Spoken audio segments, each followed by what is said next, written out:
How's it going? Trey Clark here, as I usually am.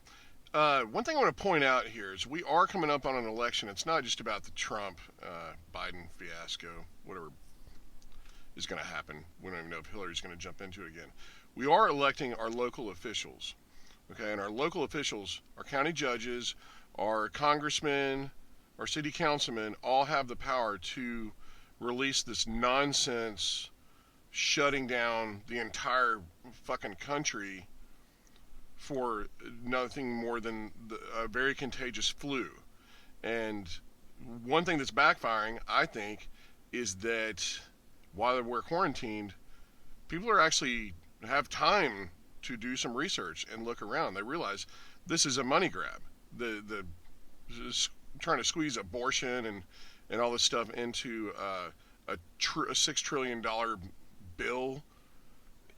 Obviously anyone with any brains knows that this is not about a flu. This is a power grab, and I know that everyone's saying things, including myself, uh, in talking about it, and everyone's their own, armchair quarterback, pundit, or whatever. But one thing we can do is start passing around that if you do not open this economy back up quickly, we will not vote you back into office.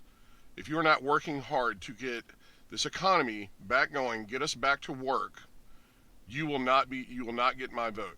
Period. And if there's one thing these selfish motherfuckers dread more than anything is losing power and losing your vote. So I don't care if you're on the left or the right. If your party or your local person is not saying, I will freaking cut my pinky toe off just to get you guys back to work, they don't get your vote.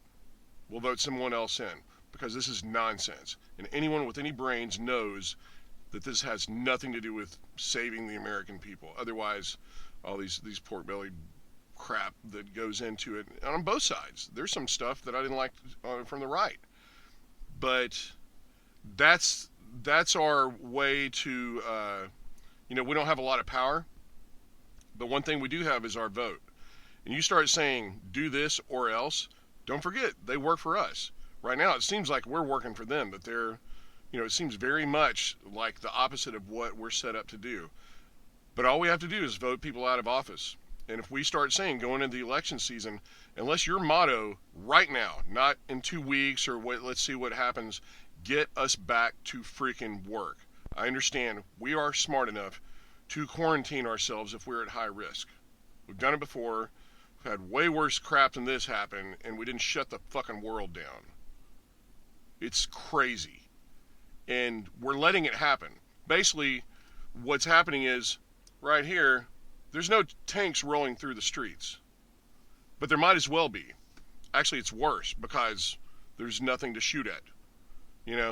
So, tell your local people, right today, just get on your email list and say, I will not vote you back in unless today or tomorrow you start working to get us back to work. Okay? Because right now, all it is suggestions from DC to your local government, and they're pulling the trigger. This is not a federal law that companies need to be shut down and workers need to be staying at home. It's not a federal law. We are not under martial law. This is suggestions, and then your local government is enforcing it. Here in Corpus Christi, Canales, who I'm actually friends with, I think got forced into where they shut the beaches down. You can't even fish on the goddamn beach. There's more. That has nothing to do with the fucking flu. Okay, it is a political stance on something. And whether it's, they're trying to change the economy, they're trying to shut everything down so someone can grab more power, it doesn't matter. But whatever lives we save, which the science now is coming out as people see, this is just nonsense. It's craziness. Poverty is going to ruin this country. The coronavirus will not, even if you just let it run its course, okay? Poverty will ruin this country. The coronavirus won't. Get after it. Tell people today. Post memes, email, whatever. If you do not get us back to work and show us that that's what you're trying to do, then you will not be voted back into office. You will see fucking mountains move very quickly. Cheers, guys.